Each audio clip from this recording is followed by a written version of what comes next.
Hello, welcome to my YouTube channel. In this video we explain how did communist state react to USSR's collapse. You have to make a clear distinction between Cuba, North Korea and China. Because in 1991, when USSR collapsed, Cuba and North Korea were USSR satellite countries, and China was neutral to slightly more favorable to the US.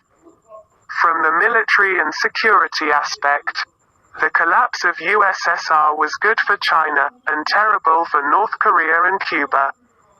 The USSR had something like 2 million troops stationed between the Sino-Russia border post the Sino-Soviet border conflict in 1969.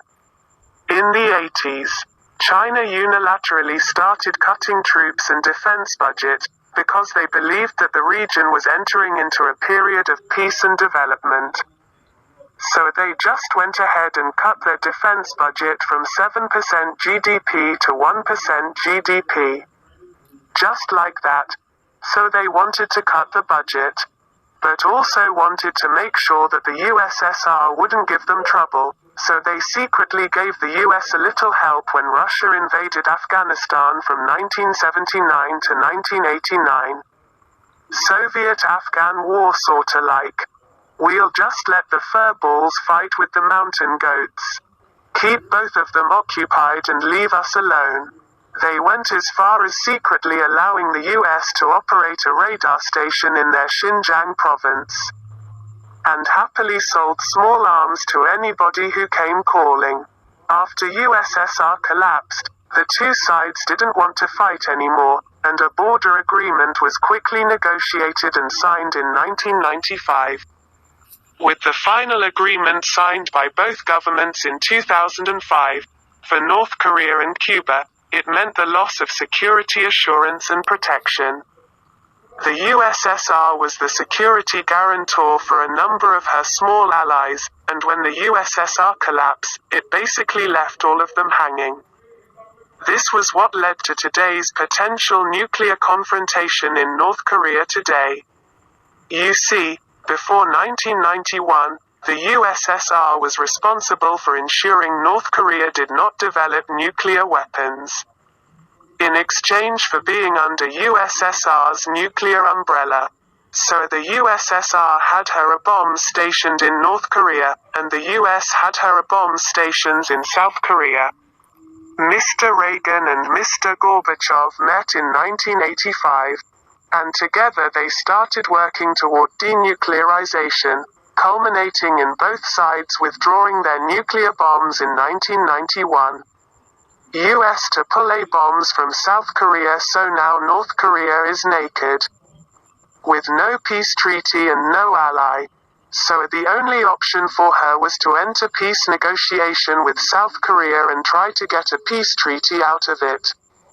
By December 1991, the two Koreas signed a joint declaration on the denuclearization. Then the US started sanctioning North Korea in 1992. North Korea said, "Fine, then I'm going to throw NPT out of the window" in 1993. And things went downhill from there.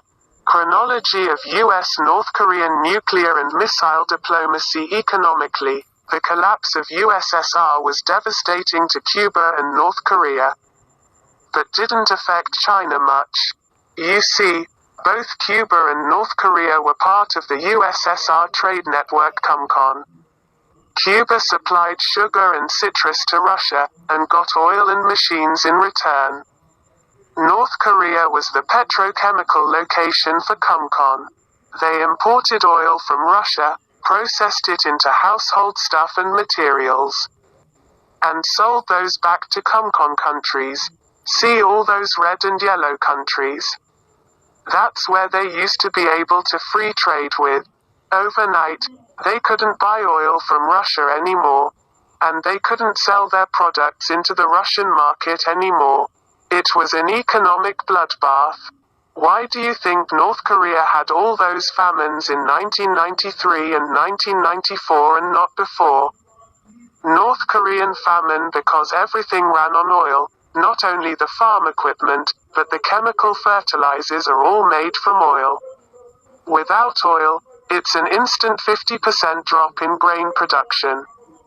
And Cuba, you see that big GDP drop off the cliff in 1991 to 1995, that literally wiped out the gains in the last 50 years. Yeah, that was thanks to the collapse of USSR.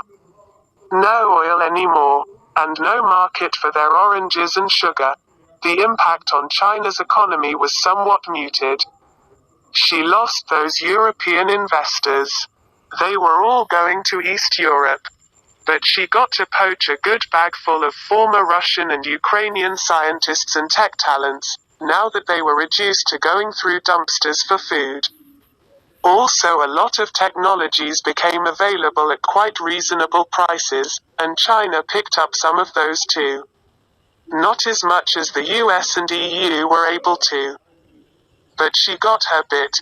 Politically, it was very interesting. I bet you never heard any complaint from Cuba or North Korea about the collapse of USSR and the fact that they were left hanging. You see, the guys who complain are those who can afford to complain. Neither Cuba nor North Korea could afford to complain at that time. Instead, both of them had to be super careful not to give offense to anybody, because they are small defenseless countries newly on their own. It's like the way beggars are always smiling at you for no reason. They have to be pleasant to all potential patrons. The interesting episode happened with Yeltsin. As soon as USSR collapsed, there was no more quarrel between Russia and China. So China set out to improve the relationship between the two, seeing immediately that a better relationship between Russia and China would enable both of them to get better deals from the US. His drunken highness, in his infinity stupidity, decided to throw the Chinese out to curry some diplomatic favor with the Americans, so he went on paper blasting Chinese communist dictators. Like, not even in exchange for, how about if you move your IC fab or computer assembly line to here in Russia, like you did with the cars in Japan, but just to say, look, I'm a good boy. Authentic democracy fighter. The Chinese were totally floored by such, absolutely inconceivable whatnot. So the Chinese Politburo said, the guy must be either drunk or stupid, maybe both. So they sent out a delegation to Russia to meet with Yeltsin, with something like